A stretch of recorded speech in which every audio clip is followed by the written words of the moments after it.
Good evening, everyone, and welcome to the International Center, Goa. Yes? Can you hear me?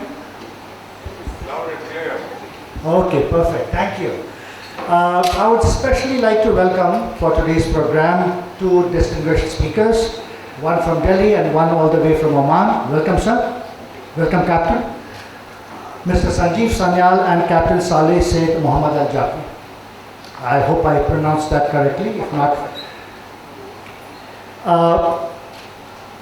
as also ICG President Mr. Yatin Kakotkar, Life Trustee Mr. Srinivas Tempo, Trustee Mr. Mangarish Raikar, as well as Rear Admiral Arjun Dev Nair, VSM, Commandant Naval War College, Commodore R.P. Timapurkar, Commanding Officer INS Mandovi, India's first circumnavigator Captain Dilip Donde, who is here with us, and other senior naval officers, members of the media, ICG members and others in the audience.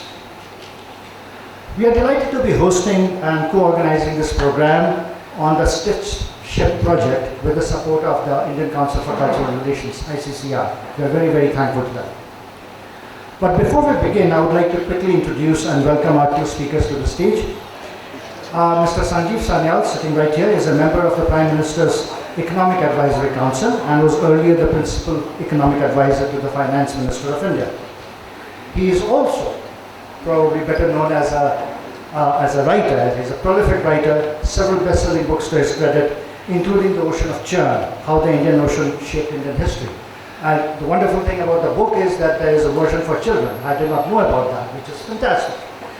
The book was published in 2016, a few years after Captain Saleh sailed the seas, all the way from Oman to Southeast Asia. Our second distinguished speaker is Captain Saleh Said Muhammad Al-Jabri, who served for many years as a Royal Naval Officer and has extensive sailing experience. In 2010, and this is where the story really began, he famously captained the Jewel of Muscat, a copy of an Omani trading vessel discovered wrecked off the coast of Indonesia in 1998. And he undertook a 5-month voyage from Muscat to Singapore. Captain Saleh, for all this work, he received 2 awards in recognition of his services to Oman from His Majesty the late Sultan Qaboos bin Said. Mr. Sanyal, Captain Saleh.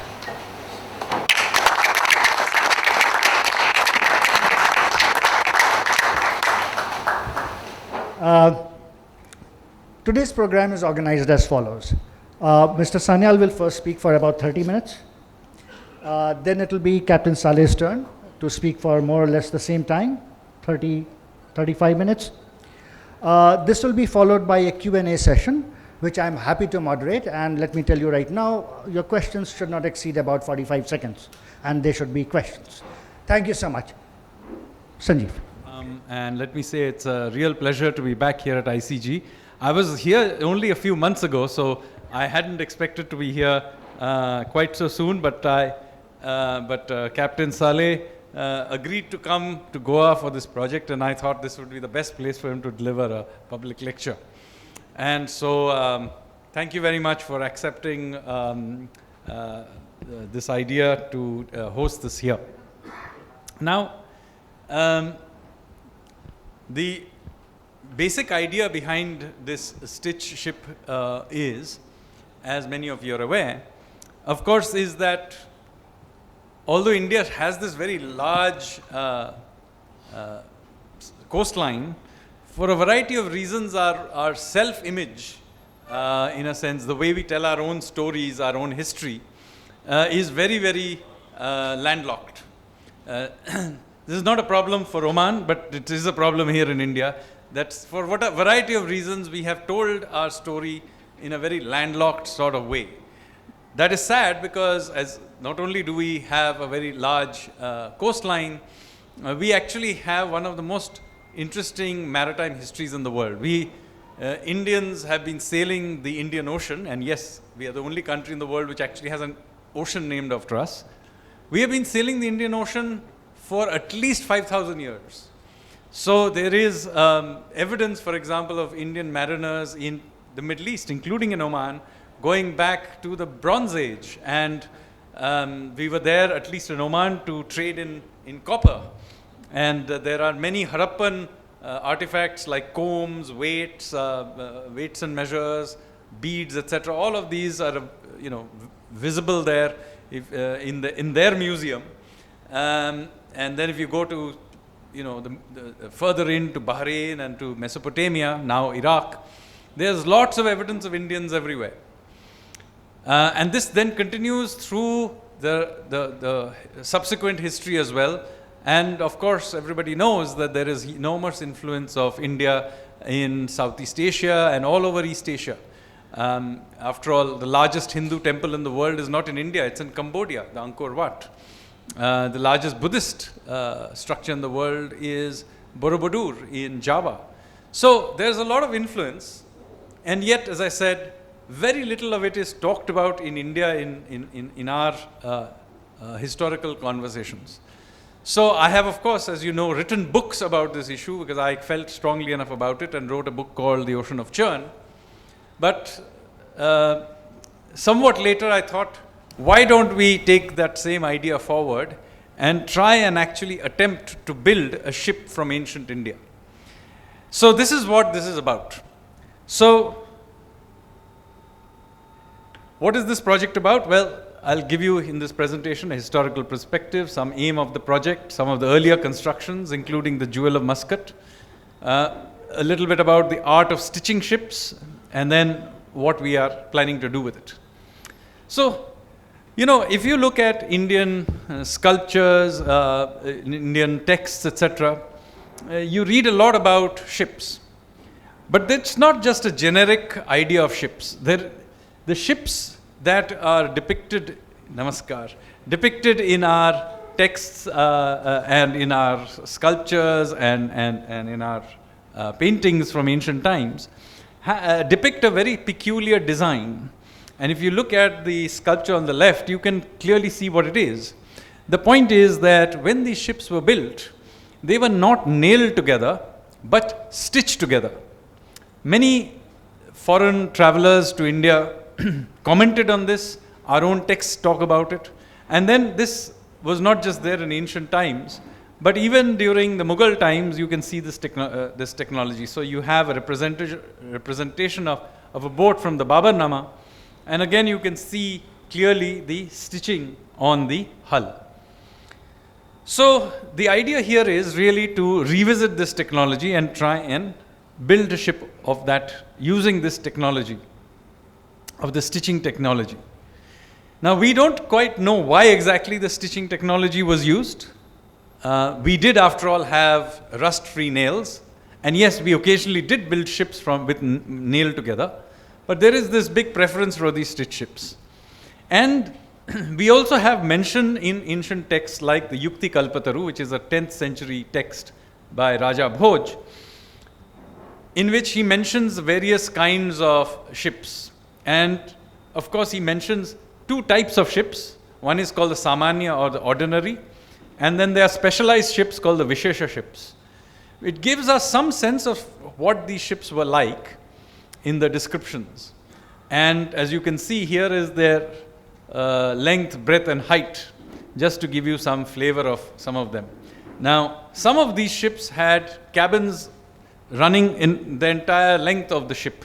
Some of these ships were huge, and you can see that the smaller ships were just 32 cubits long, but the very largest was 176 cubits long. Now, I guess that such ships were rare because that would be a very large ship by even modern standards, but at least they envisage these kinds of ships. What is also interesting for those who care about naval architecture is that at least the specialized ships were very thin and narrow, and you can tell the ones right at the bottom, the very large ones called the Begini, were not only 176 cubits long, their breadth was only 22. So my sense is that these were probably very long canoes, not dissimilar to the ones you see in the Kerala boat races, which are also long and narrow, and were probably used for naval battles and so on. So we don't know for sure, but I'm just giving you a flavor of the kinds of descriptions that are there in the Yukti Kalpataru. And then, of course, there are foreign travelers who mention it. So Ptolemy, for example, mentions in the 1st century that Indian shipbuilders built a fleet of 2,000 ships, each capable of accommodating 1,000 troops, horses, etc. So, these were not small ships. Marco Polo talks about ships so large, they had the crew itself was 150 people. And that it was subdivided into bulkheads, and interestingly, he mentions fastened with iron nails. So it's not that we did not build ships with iron nails, but for some reason we preferred the ones with stitching. Then there is Niccolo Conti in 1400. So this is all before this is before Vasco da Gama, and he mentions a ship weighing 1,000 tons and 5 sails. The Di Santo Stefano talks about timbers of the ships were stitched together with cords and sails made of cotton. So, there are various descriptions. So, what did these ships really look like? And so here we have a depiction of a ship in a painting. Of course, it's a artistic depiction. Nevertheless, it's a ship in cave number 2 of the Ajanta caves, and you can see what it looks like. It's an ocean-going ship. It has 3 masts. It has trailing oars, so it doesn't have a rudder.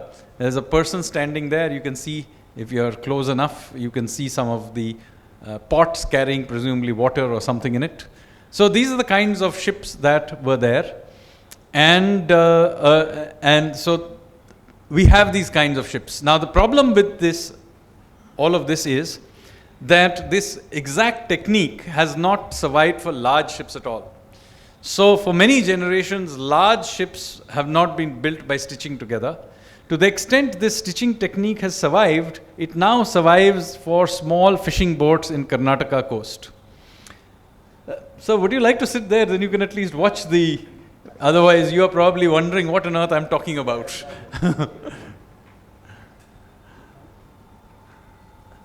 So they are stitched, they are these small ships, fishing boats in the Karnataka coast, and you can see that there are these, they are stitched together, but they are small boats, and the technique is really dying out.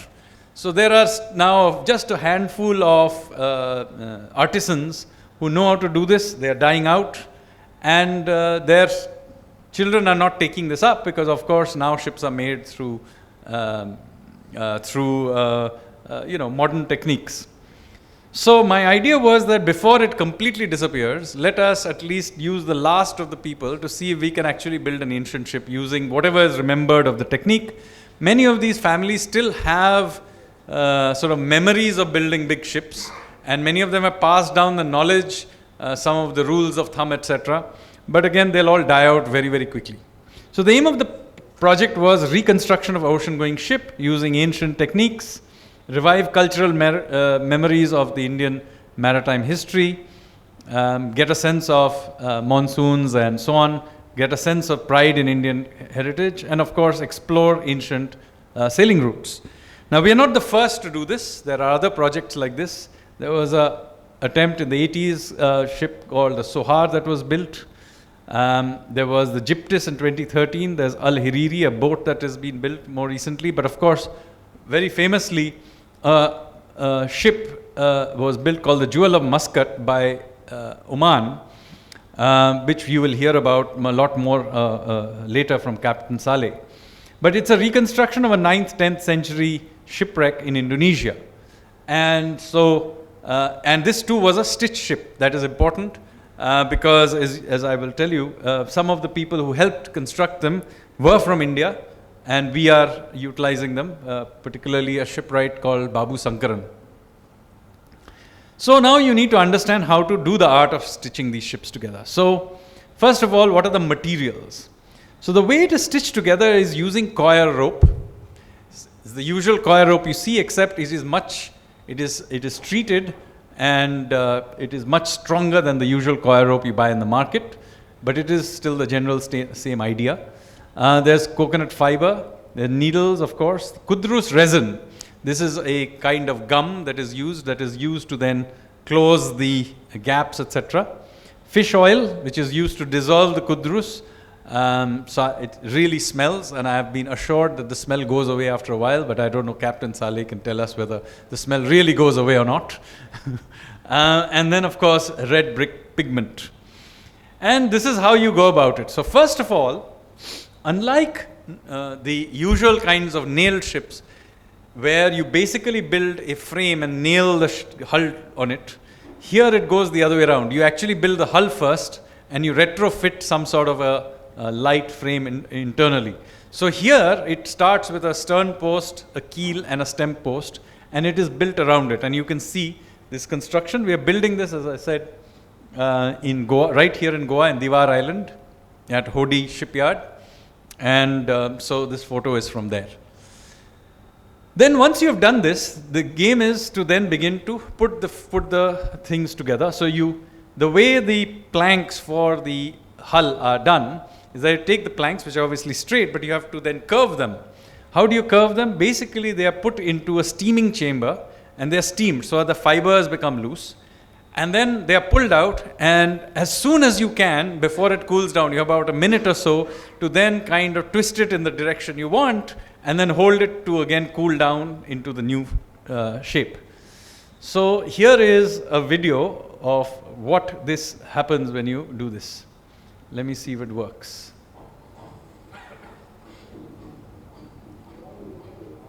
This is the steaming chamber. We are bringing up the steam.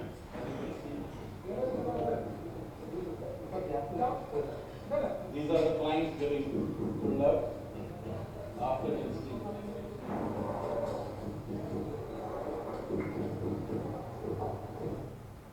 And then you have pulled it out, then you have to very, very quickly put it into shape. And this is an art, because as you will see, after the steaming, this is the shaping process. As you can see, they've taken this steamed wood and they have literally minutes before it again kind of dries up and takes shape. So they have to do this shaping as soon as they can.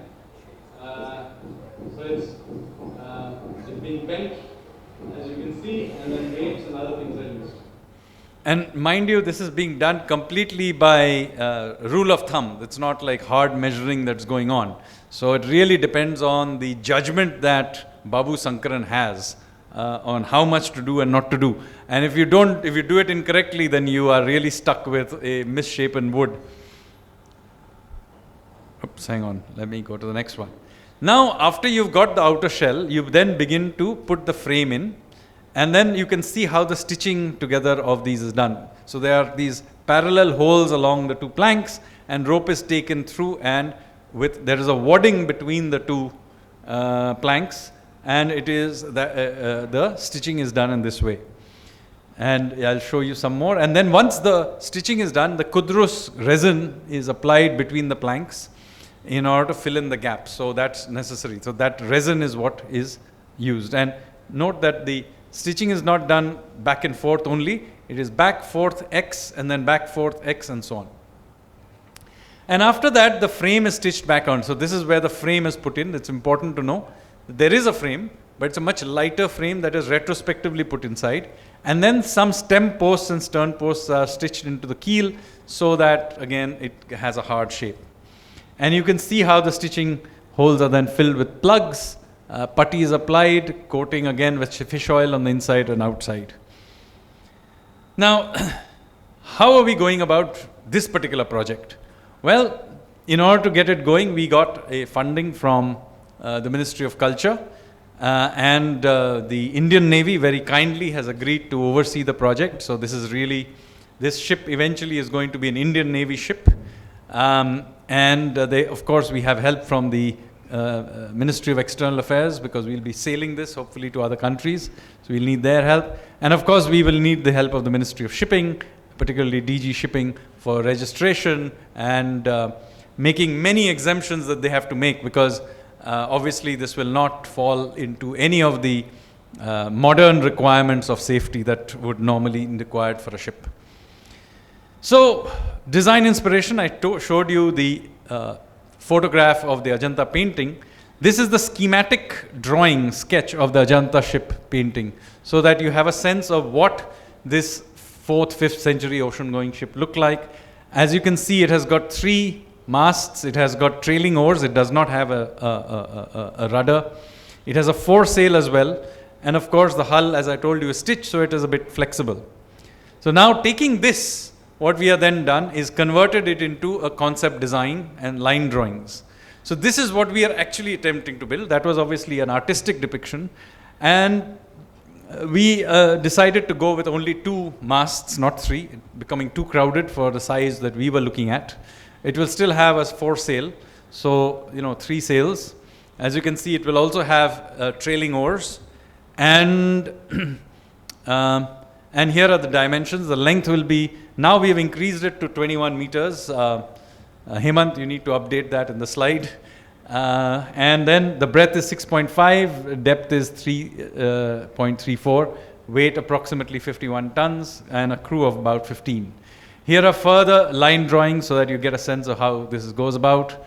Here is the rigging plan for those who, here I know there are a few sailors here, they might find this interesting. And then the sail and mast plans.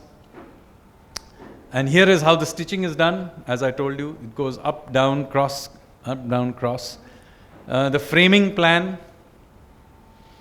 Now, this may be a bit tedious, so I'll skip through it very, very quickly. But basically, one of the things we have done as a part of this project, we have also done what would normally be done for modern ships, which is to do all the mathematics and modeling of this. Now, it's not entirely necessary for a historical reconstruction, but I thought we do these kind of things so rarely, it would be fun to attempt to do the same thing using modern modeling techniques and see what on earth we get.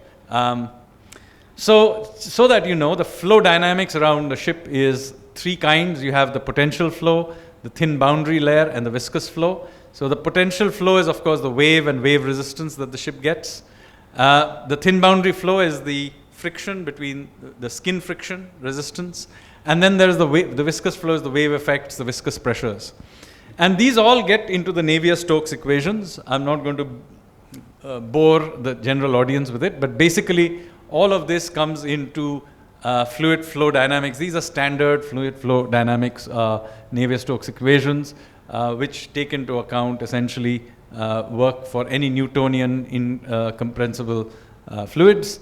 And all of these pressures, the pressure forces, viscous forces, and body forces are there in the equation.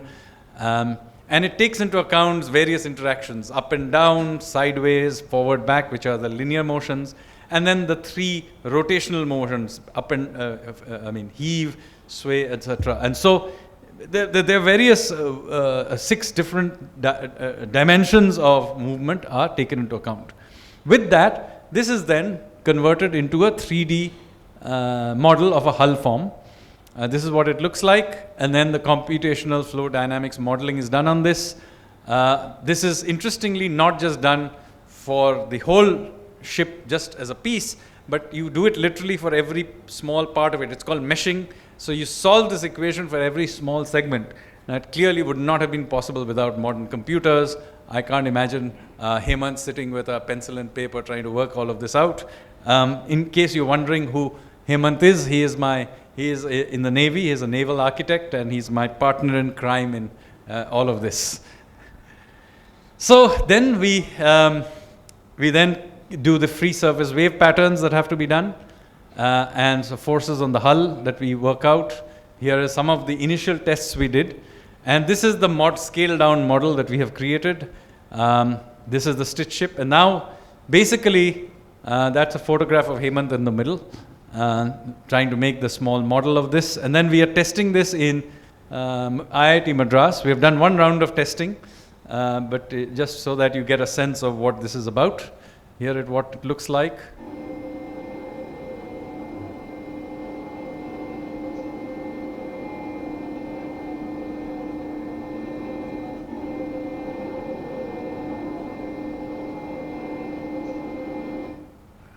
And so you get these Kevin wave patterns generated by the model, which are, we're getting data on resistance curves, etc. We are going to do more testing. So, future course. Well, there are many other bits that we have to add in. For example, we have to think about the anchor design. These are some anchors that have ancient anchors that have been pulled out. by the National Institute of Oceanography here in Goa. They had pulled this out from, I think, from Dwarka, certain old anchors. The one I think we have chosen is the triangular one, which is interestingly a Harappan era design. So it is, our design is only 1500 years old, but the anchor design is 4000 years old. So it will be 2500 years older than our ship. And the anchor, in case you wonder how it used to work, that triangle, well, that round hole at the bottom is where the rope would go through, and the two triangular holes would actually have wooden spikes going through them. So that wooden bit is what would, those spikes going through it, across them, is what would get caught in the ground, in the seabed and get caught. So that's how it would work. So it's not just the weight, but the hooks that would come out of that. So we're going to manufacture these as well. And then we will launch hopefully in early 2025. These are of course photographs from the Jewel of Muscat, because we haven't launched ours yet, but some sense of this. Some outfitting that will have to be then done. Sea trials, hopefully we'll begin to do them in mid-2025, but by hopefully this time next year we will be doing some serious sea trials. And then the idea is at the end of 2025, so in December, we will attempt to do our very first voyage. And His Highness the Sultan of Oman and the Honorable Prime Minister of India have announced that the very first voyage of this ship will happen from Mandvi, which is in Gujarat, to Muscat in Oman. This will be the first voyage that we will attempt with this. So that's what it is. But if that, assuming that that goes successfully, the idea is then to attempt something even more ambitious and take it to the other coast, to Odisha. And some of you may be familiar with Odisha history, will know that there is a very popular festival in Odisha which happens in the month of November called Kartik Purnima, as a part of which something called Bali Jatra is done. It literally means the voyage to Bali. And we are going to recreate that voyage, starting out from Odisha. We'll go to the island of Bali in Indonesia. Because this is a square-sailed ship, you can't sail at an angle to the wind. We have to sail with the wind or with the current. So the journey is not directly across, but you have to go with the wind from Odisha down towards Sri Lanka, then catch the current across, and then make our way there. So this is a much more complicated voyage of maybe 3 months or so. We will find out. And of course, we will have to take into account wind patterns, the currents, very important. The more we learn about the ship we are building, the more we realize that ancient ships relied almost as much on sea currents as they did on the wind, because they were not aerodynamically built, especially in the case of a stitch ship. You've got all the stitching on the outside. So the reason they didn't seem to care so much about it may be that they were basically going with the currents and not at some angle to it. So that's where we are at. There is, of course, all other things like wave heights, etc. we have to take into account. Just to give you a sense, this is how it's all shaping up. This is what it looks like just a week ago. And if you are free in the next week or so, and you're willing to go down off to Devar Island, I'm sure Hodi Shipyards will be very happy to show you around. This is what it looks like from the inside and the outside. And this is now something, the hull is about 70% done, I'm told. So that's quite good going, and it will be in the water it is estimated by February, May, March or so, it will be in the water. Thank you very much, ladies and gentlemen. Hope you found that interesting.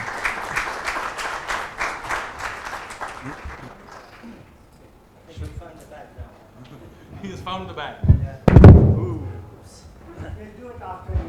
We'll do it after. Let's keep the momentum going. I came from Oman, so you should come a little bit. So good evening, ladies and gentlemen. Thank you very much, Mr. Sanjeev, to this invitation. Really pleased to come to India. I was so excited to see this project going in. It's remind me of 2010 and dream came through. The memento is a memory today when I went to the shipyard. It's fascinating to see the ship building, sewing, and everything. Actually, I will talk about my CV experience in the Navy and sailed the ship. So this is the Jewel of Muscat, exactly similar of the stitch ship. Maybe you can change to slideshow mode. It's not, it's, This one. slideshow. It's not in slideshow. You can see There it. is another No, one. it's there. There's another presentation. It has to go into slideshow. There is another presentation. Not this one. Yeah. Can I see there's another presentation? I think it's a PDF, so all you'll have to do is, yeah, Not this one? No, there is another one. okay. There is another one. Can you go back? Maybe Should there is. should I go to the one? There's supposed to be another one there. Yeah? Yes, I think that's Yeah. Yeah, Yeah, that's it. this is fine? Yeah. So I'm came from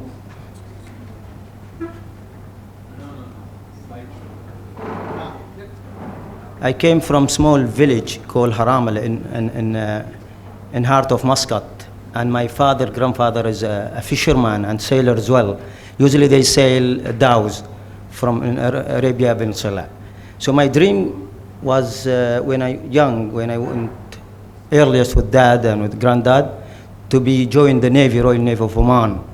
And the first thing to see His Majesty, this part of the dream and goals, and go to the sailing ship, which is Shabab Oman, go sailing around the world and everything. It's amazing, my dream coming true a little bit. So the major thing which is say hello to His Majesty Sultan Qaboos the past, and then the second thing which is I got a medal of honor from His Majesty, again presented by the present His Majesty Sultan Haytham, and this is the medal. And the good things, I put this medal to the museum in Oman, which is to see the new generation, like what's the project now in India, what they're doing. I'm sure it will be inspiring a lot of little sailor, new generation. And this is what it look like. This is my service in the Navy. This is when sail training ship Shabab Oman. It's like sailing ship Tranjini. It's almost same. And I think the objective of it, go around the world, talk about the culture and about the country as well around the world. And this is the sailing ship, Shabab Oman. I'm sure a lot of these Navy officers know the ship very well. Normally I use small yacht sailing as well. This is the first experience, doing a lot of racing in small yacht around the Gulf, GCC, Qatar, Dubai, and Muscat. Take us 3 to 4 days in these small yachts. And from there, the experience really growing up. Now, 2010, I get an order to sail Jewel of Muscat, and this is the area which is, they found the billeting, a true story in 1989. So it's a full ship is in gold and silver and spicy, came from China. And this is the sport. And this is the thing which is inside the ship, actually. And when there is a lot of communication between Singaporean government and Oman, they want to take this out. And they found a lot of, it's really the gold. This is, we're talking about 9th century, which is almost 1,200 years back. And this is what looks like an Omani dhows and sailing ships as well, earliest. This is the project started in Kantab, which is Master Babu work there in the area. And this is when exactly they bring some piece of wood, Gas Africana from South Africa. And this is when the project, there is a max between Indian and Omani as well working in the project. This is the way exactly the stitching, Mr. Sanjeev talk about it. It's amazing. I don't want to take the time about stitching. So it's amazing about stitching because I came appointed almost 80% of the ship finished. What I found when they stitch it, it's incredibly engineering, fascinated when it's not very hard to cut the rope later on when they hit by big wave or swell or whatever, and not slack it. So let the water going inside and the blank, it's block. So the way which is the stitch showing out now. And again, as Mr. Sanjeev talked about the steaming, exactly similarity. And this is how the shape of the ship, I think almost same, some of the stitch ship. By the way, have you thought about the name of the ship or not yet? Yes. Later on, good. So, again, launch the ship was a nightmare, to be honest. So we choose the right time when it's very high tide, and it's in the sand. And we have a problem with the wheels, so we have to wait 24 hours later on. Actually, the wheel fall down. So we have to wait and 24 hours to launch the ship. And the first thing, think about it, is the ship will capsize or not. But thanks God, she float. And we did a couple of training in the ship as well. And again, there is no one to teach us or to lead us or to advise us in the 9th century ship. Was very, very difficult. This is the route, which is when we sail all the way from Oman to Cochin, which is southwest of India. And this is Silk Route, earliest Oman sails earliest. Took us 28 days. And we chose the right time for the monsoon, northeasterly. This is the crew of the ship, and we have 9 nationality on board. So some Indian, Sri Lankan, American, Italian, and Singaporean, Malaysian. And we use a lot of experience from the people which is from different countries. And we have some goats as well on board. This is what our forefathers they doing earliest, because there is no live beef or meat or whatever it is, and there is no fridge, nothing on board at all. The temperature sometimes is 45, 48, and we can live with it. Again, give us the memories of our forefathers, I mean, the sailors earliest, how they living. It's incredible. And this is the way which is with departure. Was great memories, and this is the first sunset when and again we have some fun on board as well to make us busy, especially when there is no wind, the current against us. We go back instead of go forward because of the current. This is we take the Kamal. I don't know if you know the Kamal. The Kamal earliest before the timing we're reading by North Star at the latitude. So longitude came later when the timing, and we use the sextant. I'm sure the navigators know very well to get us the position of the ship. So the job of the captain is not only driving, make a food for some time.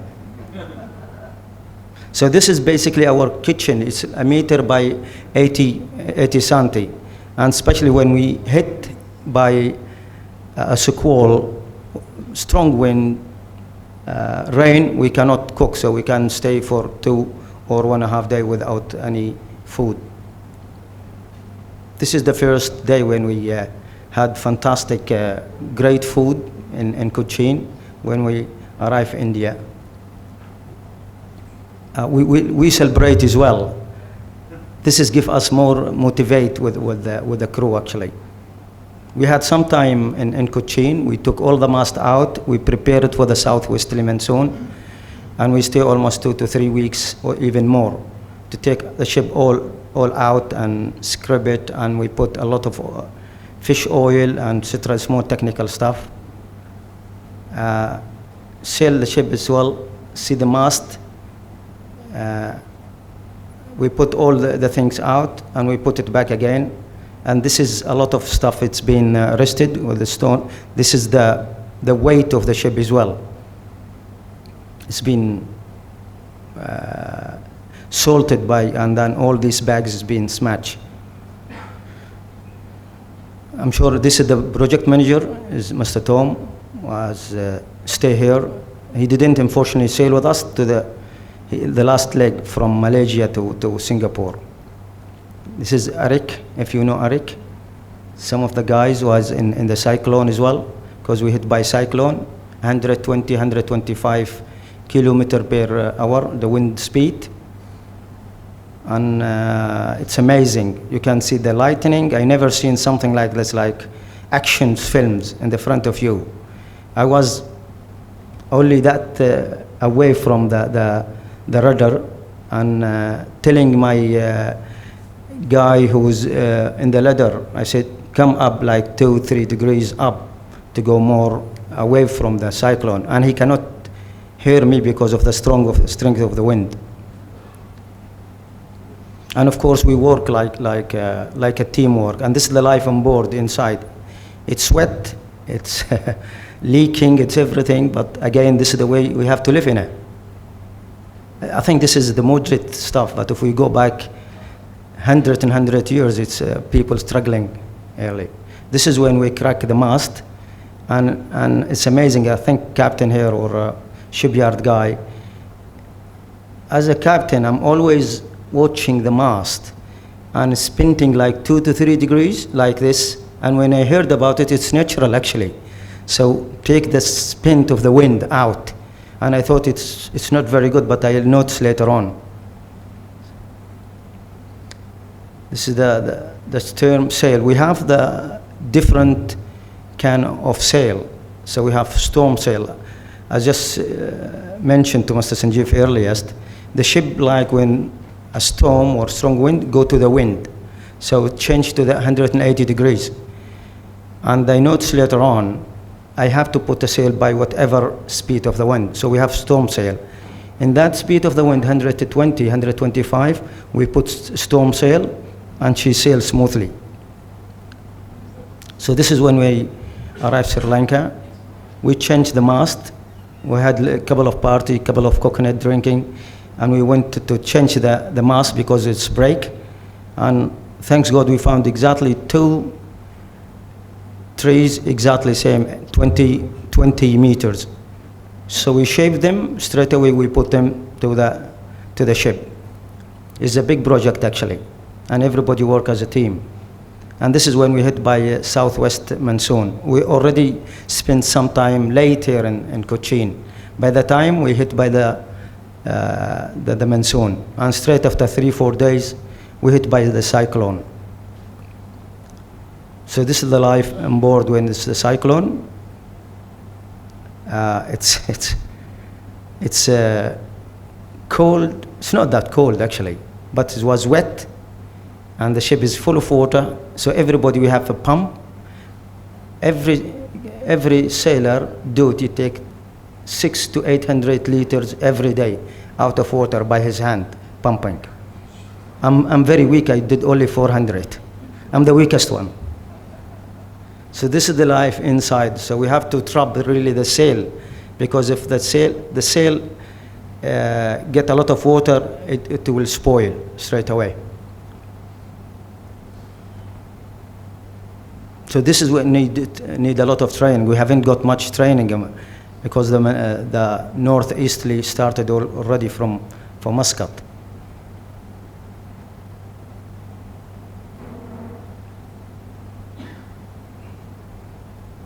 This is during the third leg, which is from Malaysia. And this is, again, shipping on board. So we have some spare wooden for the mast, small one to keep the ship sail. The most important one, I mean technical, the foremast to drive the ship. We try to use it by mizzen, but actually it's going drifting. This is when we arrived Malaysia.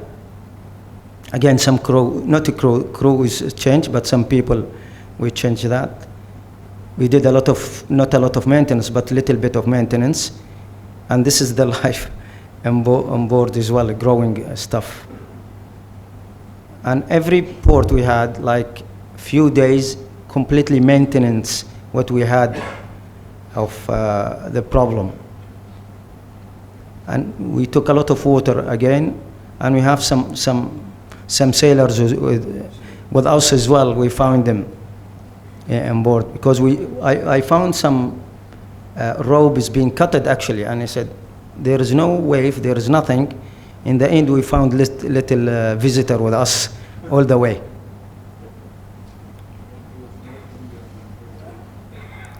This is the last leg, because you know the monsoon, it's every day 2-3 squalls in this region, and we hit by like 30 knots, 40 knots every day, and then for 1 hour, 2 hours, try to hide because there is no way to hide actually.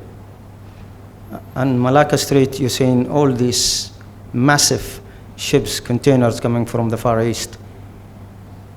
And this is when we arrived to Singapore. This is our memento.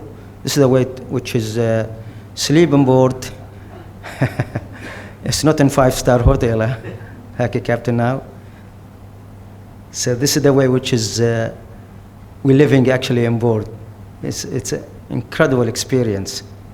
And we do some administration navigation system on board as well. So basically we make our people busy as much as we can. This is the water. So everybody got like, there is, I mean, military programs. Everyone have like 2 liters every single day, not more than that. So this is your 2 liters. If you want to wash it, you want to swim with it, that's your problem. And we take this plastic because we have a long voyage. As I said, 28 days from Muscat to Cochin. And we don't know when we reach. This is the way which is how we cook. And we keep this fresh water. This is again made from Oman. We can give it to you, Mr. Sanjeev, later on before you sail. Some of these, this to keep really water cool a little bit. And this is, anybody who knows this? Yeah. And this is the way which is when we had really rain, showers, shave. This is one of the guy which is from National Geographic, a cameraman. You know, European, they have to shave every day. If they not shave, that's a problem.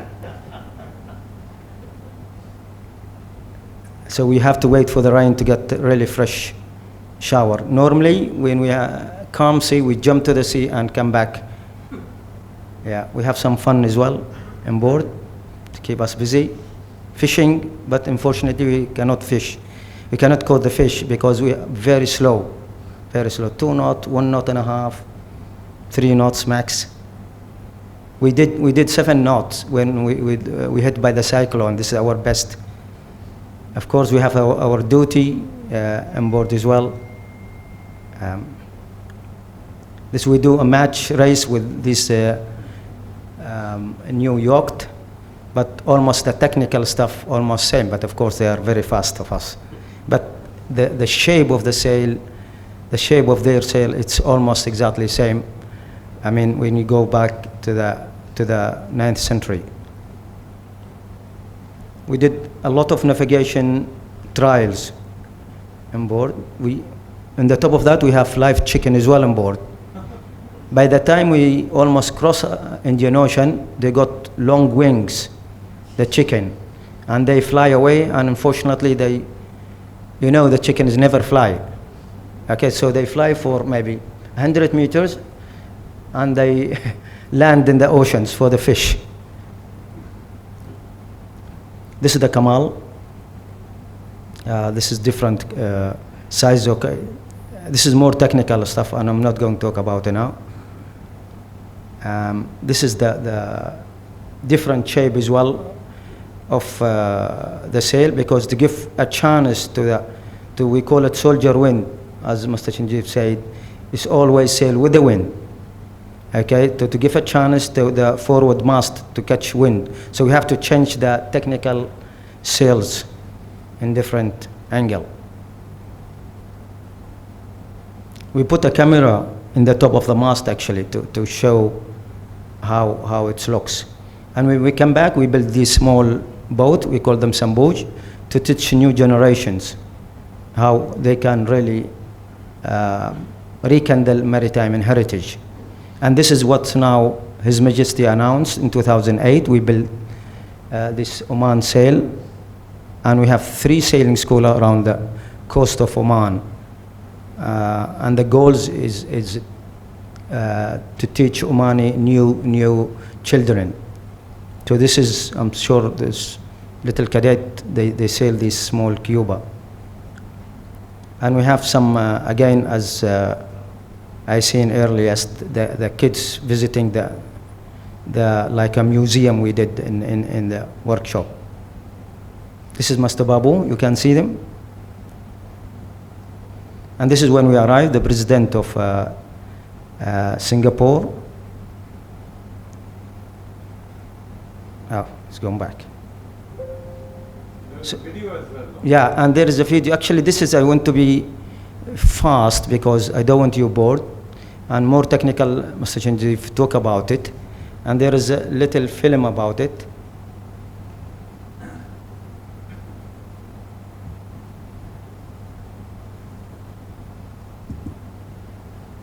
Oh. Media player will do it. Open it with Do we need any technical? media player. I cannot see. Yeah, that should be Is it here? Yep. You need to put the voice. No, it will come. It will come in a few seconds. Yeah, it's got the voice. تتمتع سلطنة عمان بتقاليد بحرية عريقة، وظل بحارتها يشقون عمان البحار منذ قرون عديدة وعلى مر الزمن، وأقاموا علاقات تجارية مع أفريقيا والهند وسريلانكا وماليزيا وسنغافورة والصين.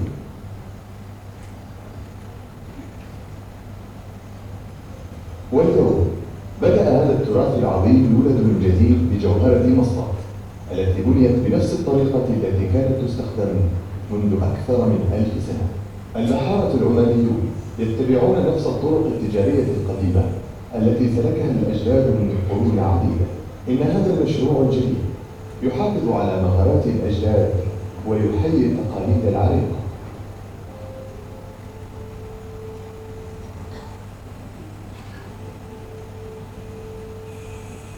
هذه السفينة بنيت يدويا وبدون مسامير أو براغ أو صواميل، فالألواح الخشبية المستخدمة في جوهرة مسقط تم تشبيكها بأسلوب الخياطة اليدوية، وهذا إنجاز بارع للهندسة البحرية يفخر به كل عماني. تم تصميم السفينة على غرار حيطان سفينة تحمل كنز التاج.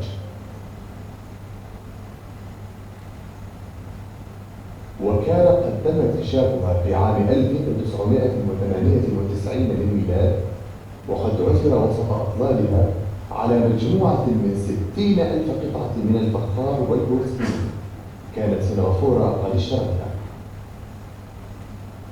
بدأت خطوات العمل الأولى في مايو 2008 للميلاد بتجميع المواد الأصلية اللازمة للبناء، وتم جلب أخشاب أكسيليا أفريكانا لبناء العارضة الطولانية والألواح الخشبية من غانا.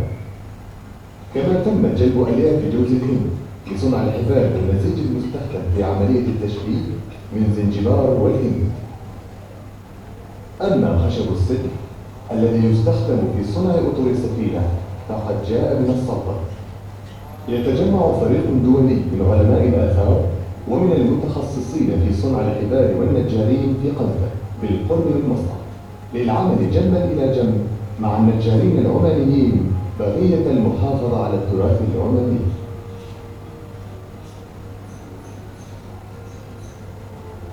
بدأ العمل بتجهيز العارضة الطولانية، حيث تم تثبيت ألواحها بعناية فائقة لصنع العمود الفقري للسفينة.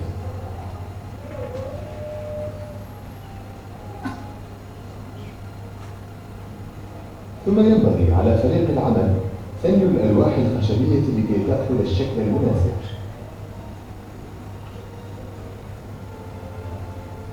جميع الألواح ينبغي أن تكون بنفس الأطوال لكي يتم تشبيكها بالحبال بإتقان. إذا لم تكن الألواح مشبكة بالأحكام يحدث تسرب في السفينة، أما إذا كان الشد قويا فينقطع الحد. إنه عمل شاق تحت أشعة الشمس الساخنة، لكن شكل السفينة بدأ في الظهور شيئا فشيئا.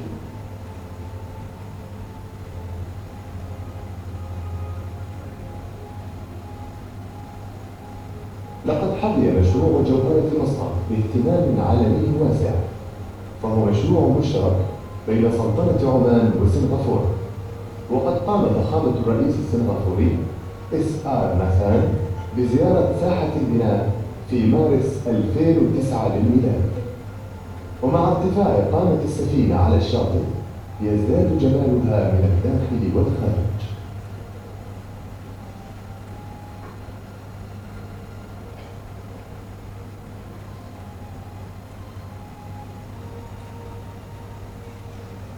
وبحلول شهر أكتوبر كانت جوهرة مصقع جاهزة للانتقال إلى الشاطئ تمهيدا للحظة الانطلاق. لقد تم استخدام 127,000 غرزة خياطة وحوالي 130 كيلومتر من الحبال في بناء السفينة.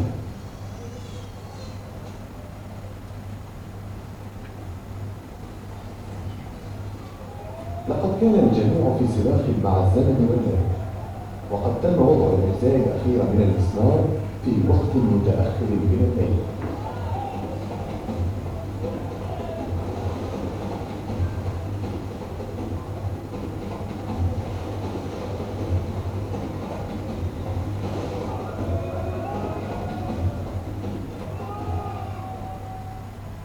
وفي الصباح سوف يتولى القبطان صالح الجابري قيادة الجوهرة لأول مرة.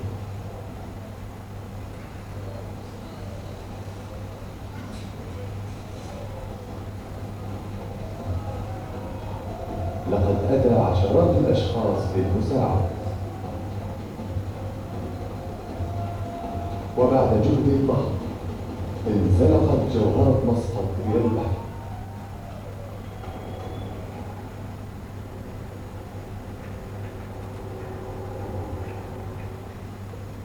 فبراير 2010 للميلاد، ميناء السلطان قابوس.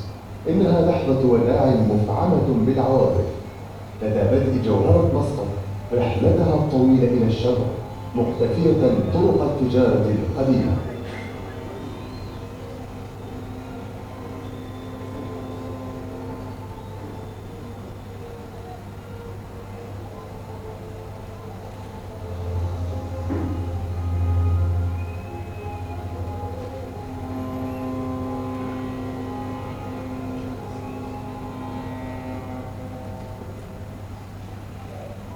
ليس للجوهرة أي محركات سوى أشرعتها الثقيلة.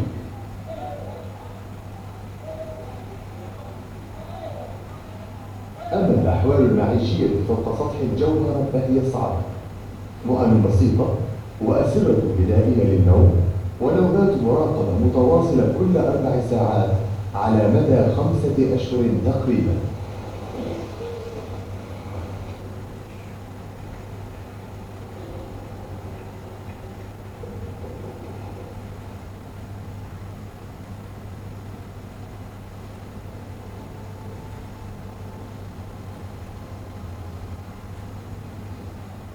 وصلت الجوهرة بعد شهر من انطلاقها إلى ميناء كوتشين جنوب الهند دون أي مشاكل، لكنها تعرضت لعاصفة شديدة خلال محطتها الثانية إلى سريلانكا، مما أدى إلى كسر صارييها.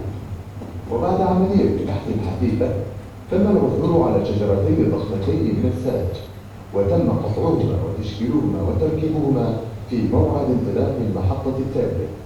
تلك الرحلة الطويلة والشاقة عبر خليج البنغال العاصف.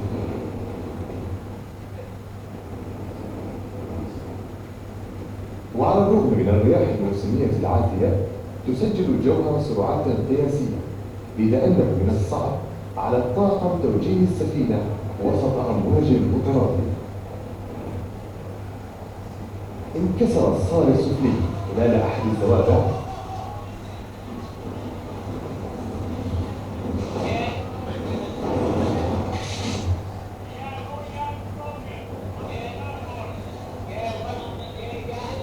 ونجا أحد أفراد الطاقم من إصابة خطيرة بأعجوبة.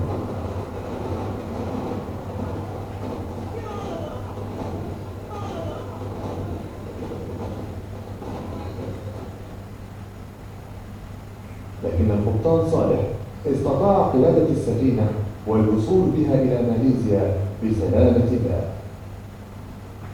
بعد ذلك يواجه أفراد طاقم السفينة خطرا جديدا،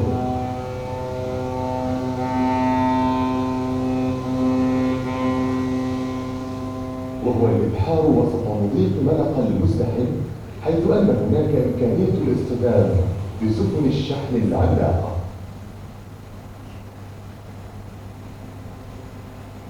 لكن يقظة أفراد الطاقم أتت ثمارا، ودخلت الجوهرة سنغافورة دخول الفاتحين في 3 من يوليو. في انتظار الجوهرة استقبال حافل لدى دخولها مرفأ خليج كيبر.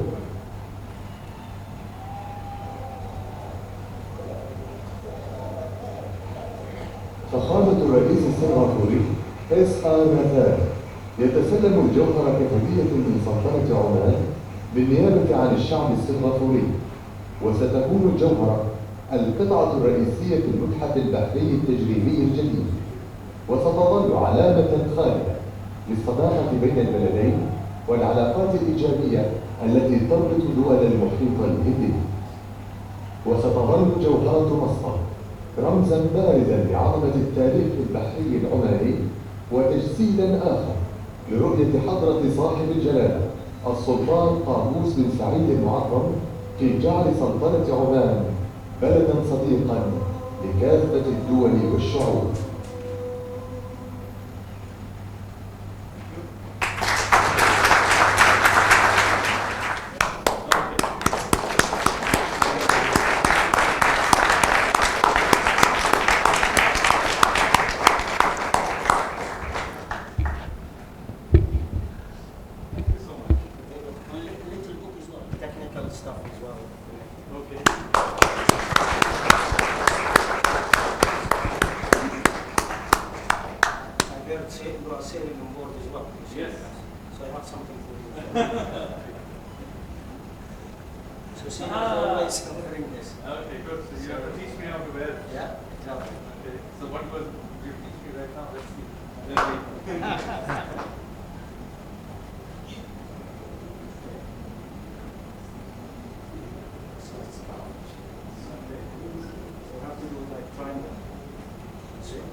Covering you from the heat as well.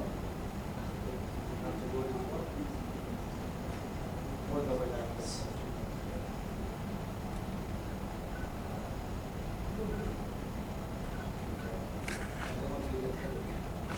So I think round. And the left over right. Yeah.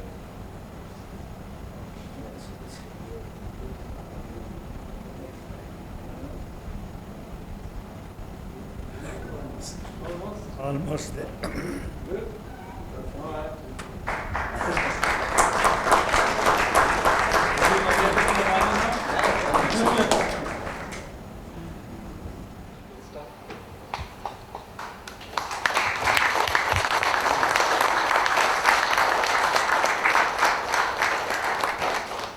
Okay, we have about 20 to 30 minutes for questions. I request, please keep your questions short and to the point. That's all I can request here.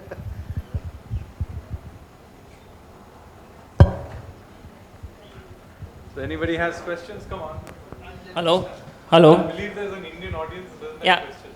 Hi, I am Siddharth from the Goa Yachting Association. There you go. Yeah. So my question is, I was watching the construction of the Jewel of Oman, and I see that they have not used any modern techniques for the construction, and maybe not for the navigation as well. So even in the construction of the stitch vessel now, what we are doing in Goa, you all have not used any cranes or any current equipments. Is it so? And for the navigation as well, are you all not going to use any modern equipments? So I still have my wiring on. So can you hear me? I'll use this. Okay, so it's being done also by traditional method. In fact, Babu Sankaran, who was the shipwright involved in that, is also working with us. He's from Bepur, so he's Indian, and he was involved in the Oman project as well. So many of the techniques are similar. In fact, even in ancient times, remember Oman does not have timber. It's a dry place. So even in ancient times, a lot of the or ships of the Arabs used to be built on our side and shipped over. So there is always been a similarity in the shipbuilding on both sides. But the difference is not so much in that. The difference is that the ship that I am building is from the 4th, 5th century, and the ship that you saw is from the 9th, 10th century. So in some ways our design will be a little more archaic. It will be stubbier design.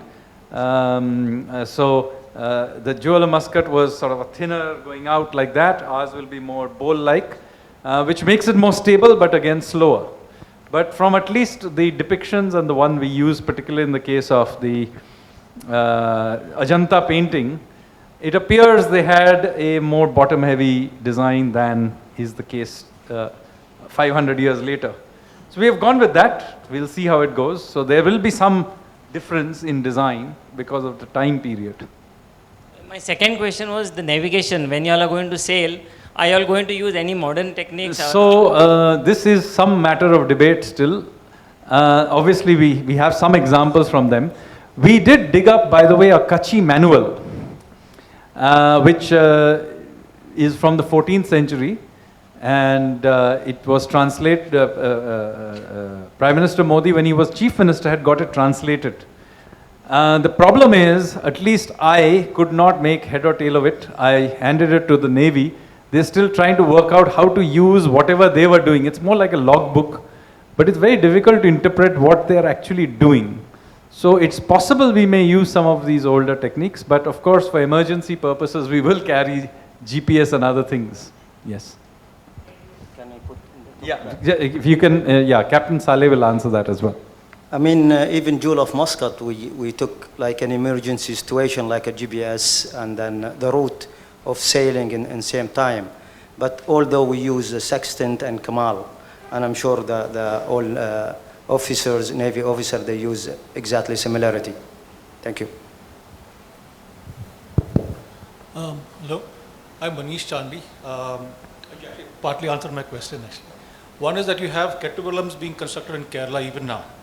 The similar technology of stitching. Kettu is to tie. Vallam is your boat, the hull. And I wanted to ask you two things. One is you mentioned about Bepur, because Bepur also has a long sailing history and shipbuilding history as well. Is it being melded along with the same project that you're doing right now? The what, sorry? Is the Bepur technique, or the techniques they use in Bepur, are you using some of those techniques to build? Yes, the stitching is done in that technique only. The same, okay. Yeah, because remember, as I told you, Babu Sankaran is from Bepur, and the stitching technique is, there are many small communities that remember it, but nobody has built anything large. Bepur, we found, had the best memory that exists. So we have gone with them. Obviously the design they use is now different. So to the and they don't build anything large anymore, even in Bepur. But anyway, they had the best retained memory of doing it. So yes, we are using people from Bepur, yes. They build large ships, wooden dhows, which resemble some of the Arab vessels as well, which were at some points even exported to Saudi and stuff like that. Those techniques, but they all use nails and bolts and stuff like that, and even joinery of the wood. Are you using those kind of techniques as well? No, no nails will be used. The joinery, I'm talking about joinery. The joinery, yes. Yeah. The joinery is being used, but not the nails. We are purely stitching it. So how different are they from the shipbuilding that the Cholas used to use? Or even the ships from... So the ship that Jewel of Muscat is closer to what the Cholas would have used, because that is from the same period. Remember, these people are sailing back and forth all the time. So the techniques are similar. They are in some ways the same. From a maritime perspective, they are the same people, because so the Cholas would have been familiar with the Jewel of Muscat kind of ships. In fact, the Cholas used to trade both with the Middle East and with China. And one of the reasons they did that famous raid in 1025 on Srivijaya is to keep the shipping lanes open. So consequently, they would have been familiar with the Betaling, the shipwreck that you saw, that may well have been sailing from China through past Singapore, coming, they would have sailed to India as well under the Cholas, and then gone to Muscat, so, or wherever they went in Arabia. So that route was a heavily used one. So the Jewel of Muscat is probably similar to the ships that the Cholas would have used. As I said, ours is not very dissimilar, but there are some differences. More ancient, right? Ours is 500 year older, so it's, as I said, a more heavier bottomed ship. Thank you.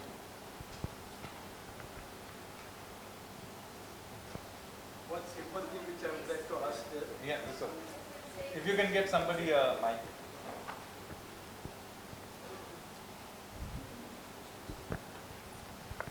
Have you put the crew in place? The crew which will sail the...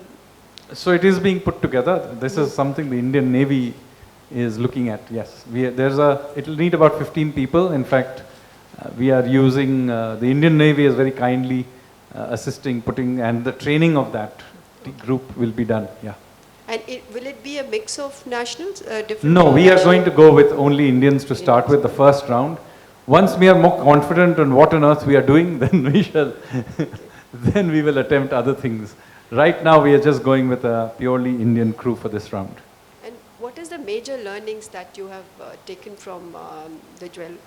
Well, our learnings is obviously this is a recreation. We're not trying to revive this technique. It can't be. It's an old technique. But it is it's an idea of getting a sense of our pride in our maritime history. I said right in the beginning, we have not really given our maritime history enough attention. And this is one way of reviving that memory. But along the way, we have learnt other things, which may not be technological, but interesting things. For example, there was a tradition all along the coast, but also in Goa, right here in Goa, of worshipping a goddess called Now Devi. Now not much worshipped. But as a part of the research of this, we did find a very small shrine which is still there in the forests. And before we started the construction, we actually went to this small shrine up in the forest of Now Devi and conducted a small ceremony. So, you know, there are things that we have discovered along the way as well. Yeah. But I think the more interesting would be to ask Captain Saleh, what were your learnings from this voyage? I think learning. What were the findings and big challenges? What didn't you expect when you found out later? I think the challenge is it's living on board. People have to be really passionate, and this is again, as I said always, this is rekindle Indian maritime and heritage. Of people look at this project and bring all these things back. Again, this is something people never done it in 21st century at the moment, except some of these countries close by, and this is something will be standing incredible for new generations. My question is, in these modern times, by using wood and other, old school material, does this in turn become like a stealth ship if operated? I very much doubt that. It's a slow-moving thing that is moving at 3 knots or something like that. I don't think it's very stealthy at all. With a large sail. No, I don't think the Indian Navy is planning to use this to make a raid on Karachi. Okay, question if you're from lucky, me. go 3 knots. Sometimes you go If you're backwards. lucky, if you're going. Yeah. So question to you, will you be having ladies in the crew? Maybe eventually, but right now, as you may have seen from it, it is a difficult environment. Exactly. You're sharing all kinds of things, I think. For the first round, we will not try to experiment too much till we figure out how it works. Okay. Remember, there are many elements of the ship which are really not understood. There's a trailing oar, it doesn't have a proper rudder. The hull of the ship is slightly flexible. The center of gravity is different. There are square sails. I mean, already there are many things that the Jewel of Muscat found different from what they thought in the beginning. And remember, our design is also somewhat different, but with these kinds of ships, you have to understand that they're bespoke ships, you know, one of a kind. So every ship has a slight quirk. Own way. Yeah, so, you know, we will not experiment too much in the first round. Yeah. Thank you. And the second question is to Captain. So you had many nationalities on the boat. When in times of real stress, how did you manage to keep the team together since they were from different countries? And what did you speak to each other in? Yeah. Exactly. The good thing is everybody speak English. So this is the most important. And I think the vision of Oman or Oman government took this different nationality. It's really exchange the cultures and respect the culture as well. So we work standing together as a teamwork as well. So was fantastic. We had a bit of problem, of course, of the pressures of the longest distance, and people not get to used to it, the food not get to used to it. But later on, as I said earlier, the whole crew is all Omani, which has been trained quite a long time, and 90% of them they are from the Navy. So they sail training ship Shabab Oman and some yachts as well. So they get to use to it, the pressure and long distance in the water. The food can live with. We have some dates, which is good. There's more vitamins every day, every morning. But the helps was the language, actually, and make life very easy to everyone. Thank you.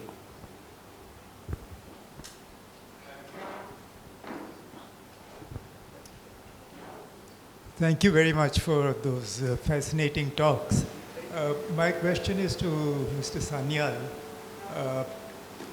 I remember many years ago there was this Ra-1 and Ra-2 and Tigris projects, which basically were papyrus reed stitched together boats, and they successfully undertook those journeys both in Southeast Asia and I think across the Atlantic.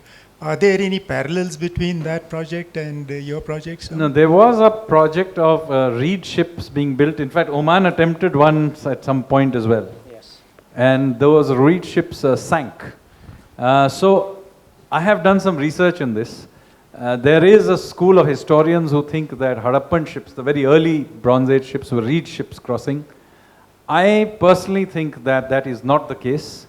Reed ships, if they were used at all, were used on the river, and people tend to confuse, oh, there's some boat-like thing. The riverine shipping and oceanic shipping are completely different. You know, it's like playing cricket and playing football, totally different sports. So I am quite certain that Harappan ships were wooden, and in any case, the experiment to do it, doing a ship, a reed ship, completely failed. The ship sank after a few kilometers. So I'm at least of the view that even very, very early period ships were probably some sort of stitch ships. May not be the design I'm doing. But the problem is, of course, we don't have any Harappan depictions of ships from that period. We know there were ports, we know they were trading, we just don't have any oceanic ships in depiction, at least not we have found now. There are some depictions of river ships, but we should, river boats, but I strongly urge people not to extrapolate one onto the other.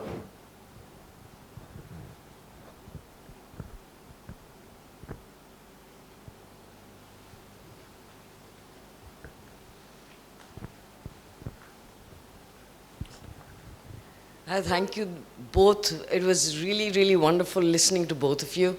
I have a question for Mr. Sanyal. In the spirit of recreation, that the way you're building the boat, a stitch ship, are there any other recreations that you're going to be doing in terms of, say, how you're carrying material? I mean, we saw a Jewel of Oman, tons and tons of jerry cans.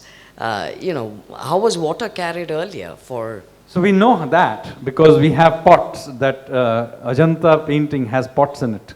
We know they had amphora Because lots of amphora have been found in all sites along the Indian coast. There were Roman amphora in many cases, so we know the Mediterranean design was popular, but there were other designs that were also there.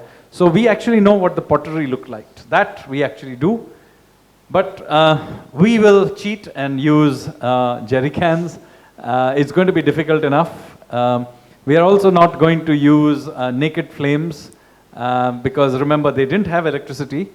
But, but do remember that a 5th century ship would have been also before the use of glass, which means that they did not have the hurricane lantern, which some people said, why not use hurricane lantern with kerosene? Because, well, that's just as ahistorical as electricity, because they neither used kerosene, and in any case, glass did not exist. What they did use was open flames and perforated terracotta, which at night. Now, the problem with that is obviously it's dangerous, and while we can train people in using, in learning to sail, the fact of the matter is that we are just not used to using naked flames in our daily life. Unlike the sailors in ancient times, they used daily life, they used a flame.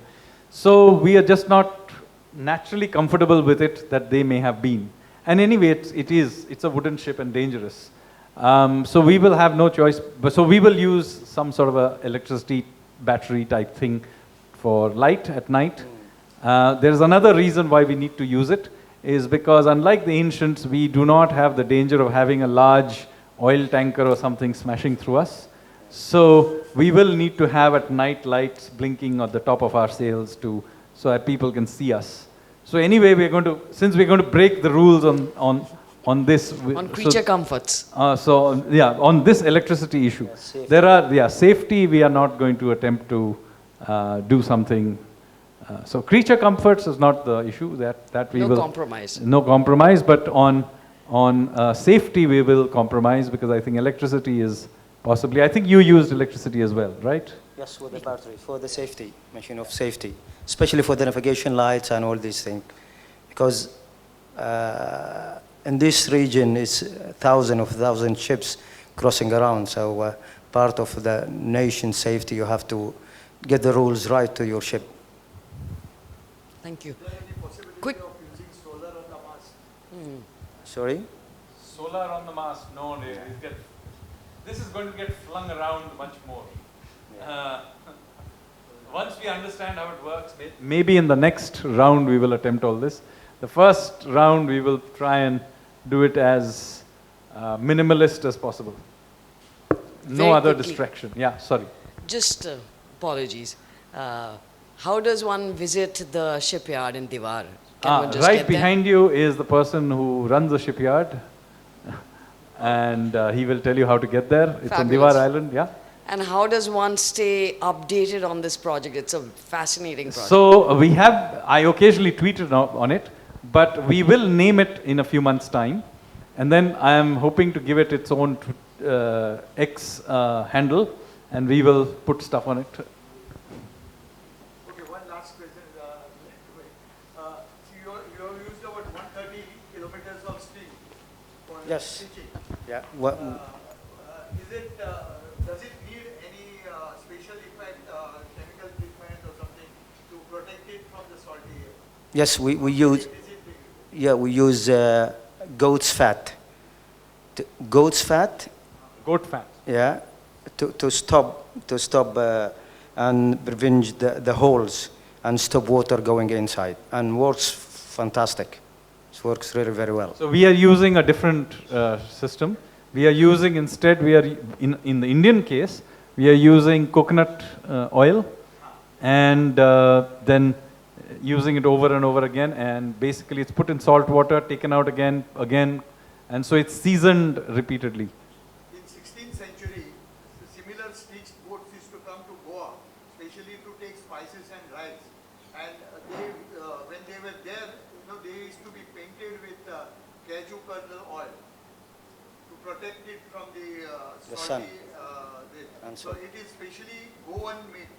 So I mean that's also. Yeah, so various things are needed at different points. The ropes are, at least in our case, not in goat fat, but in coconut oil. In the case of the gaps, we are using a gum called kudrus. And then we are also using sardine oil at various places, which I am told goes away, but I'm hoping, how does it smell? Can you still smell the sardine oil afterwards? I will not tell you. We use shark oil, which is, you can smell it after 1 week time. Very bad, unfortunately. But really, it's a fact. It's microbe long life more, and it will carry it out from the sun and from the salt. They've been used even our forefathers in wooden boat there in Oman, and I'm sure in this region as well.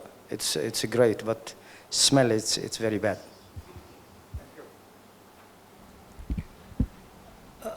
Captain Saleh, what an amazing, wonderful journey you have had. And thank you so much for sharing it with us. And I'm sure there'll be some more stories a bit later with some of us. Yeah. But thank you so much for coming to the International Center Goa and telling us your story in pictures, in words, and just about in every other way. Mr. Sanyal, all the best to you and your large team within the government, the Indian Navy, architects, builders, all the best. Here's wishing happy completion of the stitched ship, and may she soon sail upon, upon the seas. The audience, wonderful, knowledgeable.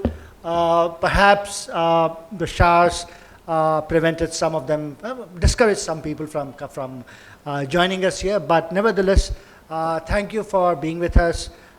Thank you for your very, very good questions, and thank you for being part of it, really. Very quick announcement, since I have this opportunity. On 26th of October, we have a discussion, a panel discussion with three amazing people, fantastic people from the pharmaceutical sector. They'll be discussing drug regulation. That is something we pop on most days. The speakers will include Mr. Dinesh Thakur, who worked with Ranbaxy earlier, was turned whistleblower, and led to Ranbaxy being fined about $500 million for misconduct. Basically, not following the ground rules for making the generic drugs. He'll be joined by Mr. Prashant Reddy, who served as his lawyer, Stanford educated, National Law School, Bangalore. And he'll be joined, the third person, at their request, in fact, is from Goa, lives right here in Bamboli, Mr. Ganadhesh Kamath, who has also worked with several pharmaceutical companies, is now settled in Goa. And according to both Mr. Reddy and Mr. Thakur, he is fantastic. He is very, very knowledgeable about the problems in drug regulation. And 6 o'clock on 26th of October.